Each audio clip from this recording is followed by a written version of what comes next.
জগন্নাথ দেবের হাত কেন নেই জানেন? জানুন কেন কাঠের তৈরি করা হয়েছিল জগন্নাথ দেবের মূর্তি। আসুন জানাই। মালবাড়ির ইন্দ্রদমনকে জগন্নাথ দেব স্বপ্ন দেখিয়ে বলেন যে দ্বারকা নগরী থেকে একটি নিম কাঠের গুড়ি বাসতে বাসতে নিম কাঠটি আসবে পুরী জগন্নাথ মন্দিরের পাশে সমুদ্র তটে, আর এই নিম কাঠের লাকড়ি দিয়েই জগন্নাথ দেবের মূর্তি তৈরি করা হবে। সেই নিম কাঠ একাই পিঠে করে ডাঙ্গায় তুললেন বিশ্ব বসু। কাঠ পাওয়া গেল, কিন্তু মূর্তি তৈরি করবে কে? ঠিক সেই সময় বিশ্বকর্মা কারিগরের রূপ ধরে হাজির হন। শর্ত সাপেক্ষে মূর্তি তৈরি করতে প্রস্তুত হন। শর্তগুলি হলো: 1. তিনি কারো সাহায্য ছাড়া মূর্তি তৈরি করবেন। 2.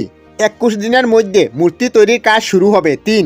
এই 21 দিন মন্দিরের দরজা খোলা যাবে না। শুরু হলো মূর্তি তৈরির কাজ। এদিকে মূর্তি নিয়ে ইন্দ্রদমনের স্ত্রী গুন্ডিচা দেবীর আগ্রহ ক্রমশ বাড়তে থাকে। অনেকদিন বন্ধ দরজার বাইরে থেকে কোনো আওয়াজ না পাওয়ায় দরজা খুলে দেন, আর দরজা খোলার সঙ্গে সঙ্গেই সেখান থেকে অদৃশ্য হয়ে যান বিশ্বকর্মা, আর অসম্পূর্ণ রয়ে যায় জগন্নাথ দেবের মূর্তি বানানো।